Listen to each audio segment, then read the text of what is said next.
الذین آمنوا وکانوا یتقون، وہ لوگ جو ایمان لائے اور یہ پرہیزگار تھے. ایمان اور تقوی یہ معیار ولایت ہے. اس آیت کی تفسیر میں تفسیر صراط الجنان میں حضرت عبداللہ ابن عباس رضی اللہ عنہما کی تفسیر بیان کی گئی ہے. حضرت عبداللہ ابن عباس فرماتے تھے کہ اللہ کا ولی کون؟ اللہ کا ولی وہ ہے جسے دیکھو تو خدا یاد آ جائے. یہ ولایت کی پہچان ہے کہ اللہ کا ولی کون ہے؟ جسے دیکھو تو خدا یاد آ جائے. ایسوں کو ولی بناؤ، ایسوں کو پیر بناؤ، ایسوں کی صحبت سنگت اختیار کرو، برکتیں ملیں. پھر اس آیت کی تفسیر میں مزید ولی کی پہچان بیان کرتے ہوئے فرمایا گیا کہ ولی وہ جو اطاعت الہی میں زندگی گزارے، ولی وہ جو حرام کردہ چیزوں سے بچے، ولی وہ جو اللہ کی یاد میں کھویا رہے، ولی وہ جو چاہے وہ عقیدے کا مضبوط ہو. اور ایک بات یاد رکھیں، جاہل ولی نہیں ہو سکتا، جاہل ولی نہیں ہوتا. ہاں بس ولایت کے لیے علم ضروری ہے، چاہے اس کو درجات اور منزلیں طے کروا دی جائیں. اور یہ علم کے بغیر ولی بنتا کوئی نہیں، یہ ضروری ہے. تو یہ جو جاہل اور بے عمل اور اس طرح کے لوگ، ان سے بچنے کا حکم. تو ولی کون؟ اللہ کا دوست. ان کی شان کیا ہوتی ہے؟ ان کی شان قرآن بیان کرتا ہے، الا ان اولیاء اللہ لا خوف علیہم ولا هم یحزنون. یہ جو اللہ کے دوست ہیں انہیں کوئی خوف اور غم نہ ہوگا. یہ وہ لوگ ہیں. اور بعض جاہل ایسے بھی آج کے معاشرے میں پائے جاتے ہیں کہ جو ایسے بے عمل اور جاہل لوگوں کی وجہ سے سچے اولیاء کی بھی بے ادبی کرتے ہیں. بعض جاہل لوگوں کی خرافات اور بے عملی کی وجہ سے درباروں، مزاروں اور پیروں اور ولیوں کی بے ادبی کرتے ہیں. ان کی بھی بے وقوفی ہے یہ کہ کہیں ناک پہ مکھی بیٹھ جائے تو ناک نہیں کاٹی جاتی، مکھی اڑائی جاتی ہے. اگر شادی بیاہ کے موقع پر لوگ ناجائز رسمیں کرنے لگے تو یہ نہیں کہا جائے گا کہ نکاح روک دیے جائیں کہ حرام کام ہوتے ہیں. حرام کام روکے جائیں گے، نکاح نہیں روکے جائیں گے. مسجد میں جوتا چوری ہو جائے تو یہ نہیں کہا جائے کہ یہاں چوریاں ہوتی ہیں مسجدیں بند کر دو. چوری روکی جائے گی، مسجد بند نہیں کی جائے گی. تو کوئی بھی اگر غلط کام ہوتا ہے تو الٹریٹ اور جاہل لوگوں کو علم دیا جائے گا. مزارات، اولیاء اور اللہ کے ولیوں کا انکار نہیں کیا جائے گا. کرامت کا انکار کرنا یہ گمراہی ہے، یہ بات یاد رکھیں. کرامات اولیاء کا انکار کرنا یہ گمراہی ہے. اور قرآن پاک سے سمجھیں کہ اللہ کے ولیوں کی طاقت اور شان کیا ہوتی ہے. آپ نے اصحاب کہف کا واقعہ پڑھا یا سنا ہوگا قرآن پاک میں. یہ کون لوگ تھے؟ اللہ کے نیک بندے تھے، اپنا ایمان بچانے نکلے تھے. غار میں پناہ لی، دیوار چن دی گئی کہ اندر ہی بھوکے پیاسے انتقال کر جائیں گے. وقت گزرتا گیا، صدیاں گزر گئی، 309 سال گزر گئے. بادشاہ بدلتے گئے. ایک بڑا نیک بادشاہ اس دور میں جب یہ ایمان بچانے چلے تھے دقیانوس بادشاہ سے، وہ ظالم تھا، کفر کرواتا تھا لوگوں سے ظلمن. اب وقت گزرا، ایک نیک بادشاہ، اس کا دربار مناظرہ کو ہو رہا تھا آخرت کے بارے میں، مردے زندہ کرنے کے بارے میں، قیامت کے موضوع پر، آخرت کی باتیں. اب کچھ لوگ اس کا انکار کرتے تھے. بادشاہ اللہ کی بارگاہ میں دعا کرتا ہے، مالک کوئی ایسی نشانی ظاہر کر دے کہ اہل حق کو فتح ہو جائے. ادھر وہ جو دیوار تھی نا غار کے سامنے سے وہ گرتی ہے. اللہ پاک ان کو اٹھاتا ہے. اب یہ اٹھتے ہیں اور قرآن پاک میں اللہ پاک نے پورا واقعہ بیان کیا ہے. ہم ولیوں کی باتیں کرتے ہیں کہ لوگ آپ واقعات بیان کرتے ہیں. تو یہ کیا ہے؟ سورہ کہف میں یہ پورا واقعہ کیا ہے؟ اللہ کے پیاروں کی باتیں ہو رہی ہیں. ان اصحاب الکہف والرقیم کانوا من آیاتنا عجبا. اب یہ آپس میں بات کرنے لگے، ایک دوسرے سے پوچھتے ہیں کم لبثنا، ہم کتنا سوئے؟ لبثنا یوما او بعد یوم، دن یا دن کا کچھ حصہ سوئے رہے۔ آپس میں جوان تندرست، بال تازہ، سب کچھ فریش، لگا کہ صبح سوئے تھے شام ہوئی ہے، دن یا دن کا کچھ حصہ سوئے رہے۔ تب بھوک فیل ہو رہی ہے، کسی کو ایک بھیجا، جاؤ باہر سے روٹی لے آؤ۔ نان بھائی کی دکان پہ باہر نکلے تو شہر کا نقشہ ہی بدلا ہوا ہے، سکہ لے جا کے نان بھائی کی دکان پہ کہا مجھے روٹی دے دو۔ اس نے کہا سکہ کہاں سے لیا؟ کہا میرا اپنا ہے۔ انہیں کہ لگتا ہے اس کو کوئی پرانا خزانہ مل گیا، پکڑ لیا۔ مختصر کر کے میں عرض کر رہا ہوں واقعہ، اینڈ یہ بات بادشاہ تک پہنچ گئی، شور مچ گیا۔ اب غار میں وہ پریشان کہ لگتا ہے وہ پکڑے گئے، ہمارا ساتھی پکڑا گیا۔ اب وہ لگا کہ وہ دقیانوس نے پکڑ لیا۔ اب یہ کہیں کہ سکہ کہاں سے لیا؟ اس نے کہا کل تو میں لے کے نکلا ہوں۔ وہ کہتے ہیں یہ تو چلنا ہی بند ہو گیا ہے، یہ تو دور ہی ختم ہو گیا ہے۔ دقیانوس بادشاہ کے دور کا سکہ 3 صدیاں گزر گئیں، یہ دور نہ رہا، وہ بادشاہ نہ رہا، وہ سکے نہ رہے۔ اس طرح کی باتیں کیا بتاتے نہیں کہ سدا بادشاہی رب کی ہے، یاد رکھنا۔ اب وہ بادشاہ گزر گیا، وہ بات ہی سکہ ہی بدلنے کے لگتا پرانا خزانہ زمین سے ملا ہے۔ جوان بندہ تو کہتا میرا اپنا سکہ ہے، کل تو میں گھر سے لے کے گیا ہوں، کہ میں کل گھر سے لے کے گیا ہوں، تم لوگ میری بات نہیں مان رہے۔ جھگڑا بڑھتے بڑھتے آگے بڑھے، میرے ساتھی انتظار کر رہے ہیں، وہاں پہنچے۔ اچھا جب دیوار بنا رہے تھے نا غار کے دروازے پہ، ایک جو مستری تھا نا ان میں، وہ اہل ایمان میں سے تھا، لیکن وہ اپنا ایمان ظاہر نہیں کر پا رہا تھا بادشاہ کے سامنے۔ اس نے ان کا نام اور واقعہ تختی پہ لکھ کے بنیاد میں رکھ دیا تھا۔ دیوار گری، وہ تختی سامنے نظر آ رہی ہے، ان کا واقعہ پڑھا، نام پڑھے، بادشاہ سجدے میں گرا، مولا تو نے نشانی ظاہر کر دی، تو نے نشانی دکھا دی، اہل حق کے لیے نشانی ظاہر کر دی۔ اور یہ کون لوگ تھے؟ یہ نیک لوگ تھے بنی اسرائیل کے۔ ایک بات یاد رکھیے گا، ہمارے پیارے آقا صلی اللہ علیہ وآلہ وسلم تمام انبیاء کے سردار ہیں، امام الانبیاء ہیں۔ اللہ رب العزت فرماتا ہے تلک الرسل فضلنا بعضهم على بعض منهم من کلم اللہ ورفع بعضهم درجات۔ یہ رسول ہم نے بھیجے، بعض کو بعض پر فضیلت عطا کی، کسی نے اللہ سے کلام کیا اور کوئی وہ جسے اللہ نے سب درجوں بلند کر دیا۔ ہمارے کریم آقا صلی اللہ علیہ وآلہ وسلم کو اللہ رب العزت نے تمام انبیاء میں افضل و اعلیٰ بنایا۔ قرآن پاک میں آپ نے پڑھا ہوگا، حضرت آدم سے اللہ نے خطاب کیا، یا آدم اسکن انت وزوجک الجنہ۔ حضرت نوح سے خطاب کیا، یا نوح اہبط بسلام منا۔ حضرت ابراہیم کو پکارا، یا ابراہیم قد صدقت الرؤیا۔ حضرت موسیٰ کو پکارا، وما تلک بیمینک یا موسیٰ، نام لے لے کے پکارا، یا داؤد انا جعلناک خلیفہ۔ حضرت زکریا کو پکارا، یا زکریا انا نبشرک بغلام۔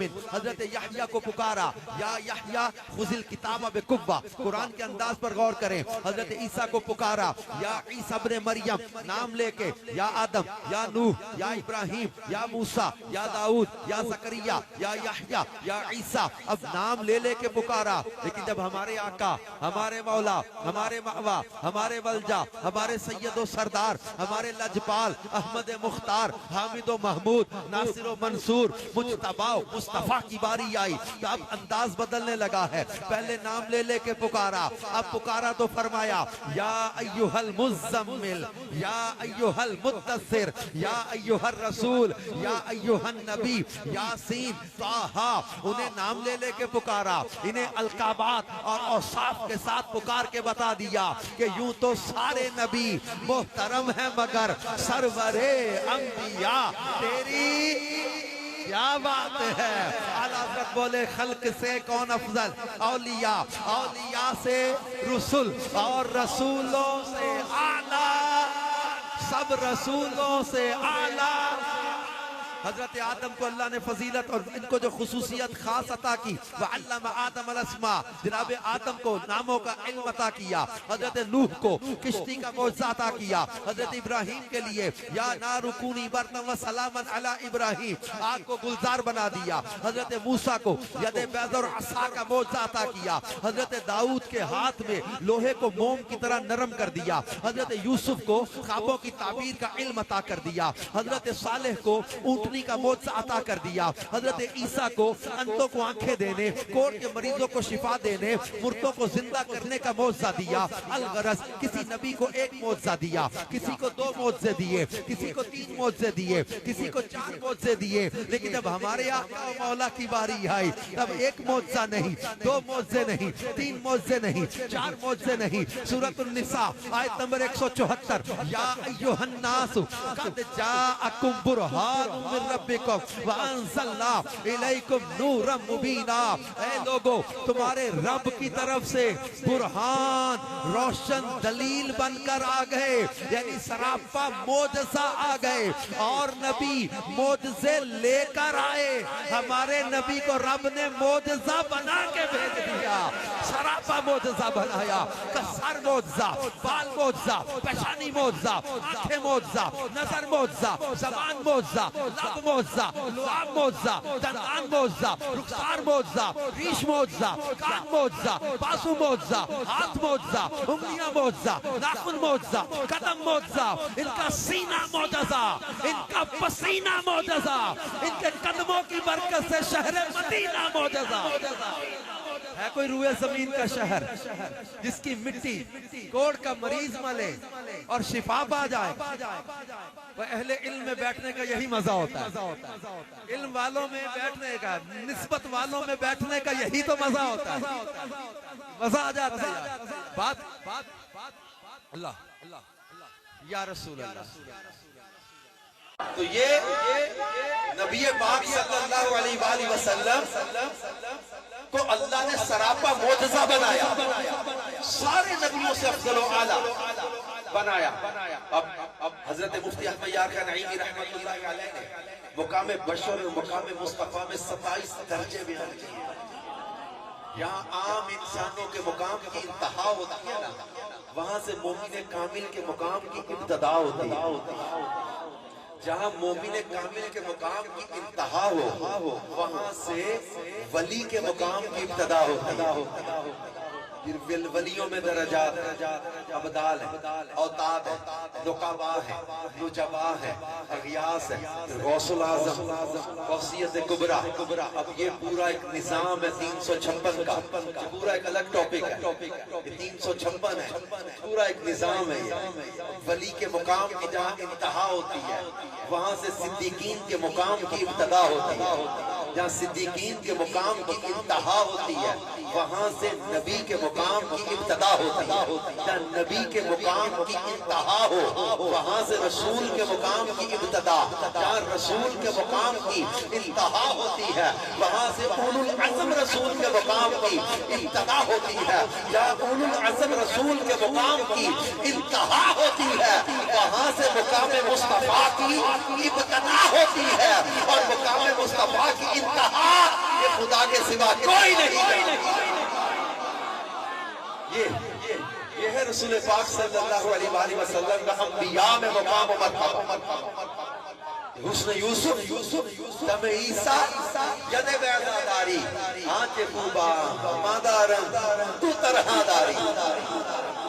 الگ سب کو دیا نا، وہ سارا، بلکہ کہیں سے بڑھ کر، اور کتنا بڑھ کر، اِنَّا أَعْطَيْنَاكَ الْكَوْثَرَ۔ حادی کوئی نہیں، اینڈی کوئی نہیں، نہایت ہی کوئی نہیں ان نعمتوں کی، وہ نعمتیں۔ اِنَّا أَعْطَيْنَاكَ الْكَوْثَرَ۔ اب یہ جو ہے نا، میں امریکہ کی فلائٹ میں نا، جب یو ایس سے سفر تھا میرا، میں نے یہ آیت کئی بار پڑھی جس میں اللہ فرماتا ہے کل متاع الدنیا قلیل، یہ دنیا کی متاع قلیل، تھوڑا ہے دنیا سارا کچھ۔ میں 13-14 گھنٹے دبئی سے فلائٹ، بندہ تھک جائے، اور سمندر، شہر، ملک، اتنی بڑی دنیا۔ اچھا امریکہ کے اندر 8-8 گھنٹے کی فلائٹ ہے، کینیڈا، کدھر آسٹریلیا، کدھر امریکہ، کدھر ساؤتھ افریقہ، سمندر، دریا، بر اعظم، ملک، شہر، کروڑوں اربوں خربوں چیزیں، علوم، فنون، سرمایہ، everything in this world, اللہ فرماتے ہیں سارا کچھ تھوڑا ہے۔ اب خود سوچو جس دربار میں تھوڑے کا پیمانہ اتنا بڑا ہے، وہاں کثیر کا پیمانہ کتنا بڑا ہوگا۔ اور ہمارے محبوب کو رب نے صرف کثیر نہیں، اکثر نہیں، کثار نہیں، کوثر بھی نہیں، الکوثر کا مالک بنایا۔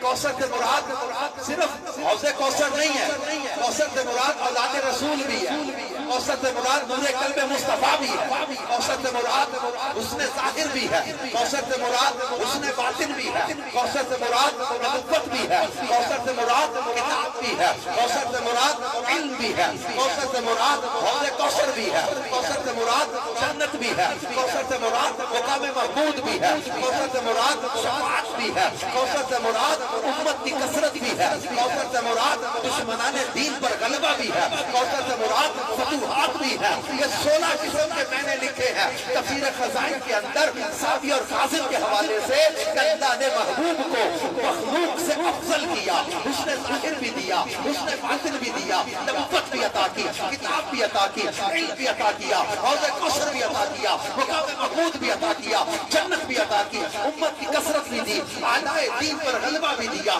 فتوحات بھی بے شمار عطا کی۔ اور یہ سارے میں نے لکھ کے آخر میں ایک جملہ لکھا ہے، اور ایسی بے شمار نعمتیں اور فضیلتیں جن کی حد کوئی نہیں، جن کی نہایت کوئی نہیں، اللہ نے وہ نعمتیں بھی محبوب کو عطا فرما دی۔ عقل کے رب نے اینی دیتی جڑی عقلاں وچ نہ آوے، علم کے رب نے اینا دیتا جڑا علماں وچ نہ آوے۔ شاناں تیریاں میں کی دسا، کون بیان سناوے، کیڑا ایتھے گن گن دسے، اور جتھے گنتی بھی مک جاوے۔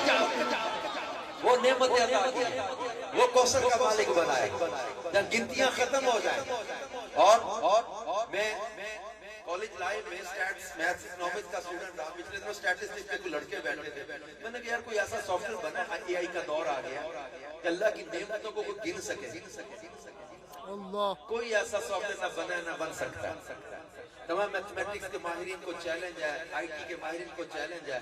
اللہ فرماتا ہے وَإِن تَعُدُّوا لَا تُحْصُوهَا وَإِن تَعُدُّوا نِعْمَتَ اللَّهِ لَا تُحْصُوهَا۔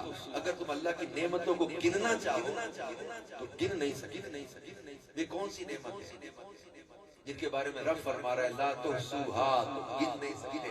قاضی ایاز مالکی رحمۃ اللہ علیہ نے لکھا ہے یہ وہ نعمت ہے جو انا اعطیناک الکوثر میں رب نے ہمارے محبوب کو عطا فرمائی، گن ہی نہیں سکتے۔ وہ کہتے ہیں نا اعظم چشتی صاحب کے محبوباں تے نکتہ چینی جیڑا کرن تو باز نہیں آندا، اصل منافق جانیے اس نو، وہ جھوٹا پیار جتاندا، سانو دسیا عشق دے مفتی جیڑا مڑ مڑ اے فرماندا اعظم جتھے دل لگ جاوے تے عیب نظر نہیں آندا۔ اور رب کعبہ کی قسم ہمارا دل جہاں لگا ہے وہاں تو عیب ہے ہی کوئی نہیں، نقص ہے ہی کوئی نہیں۔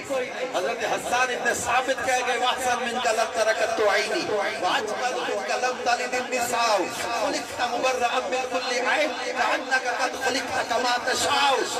اعلیٰ حضرت نے یہی کہا تھا نا ایسا تجھے خالق نے طرحدار بنایا، یوسف کو تیرا طالب دیدار بنایا، کنجی تمہیں دی اپنے خزانوں کی خدا نے محبوب کیا، مالک کو مختار بنایا۔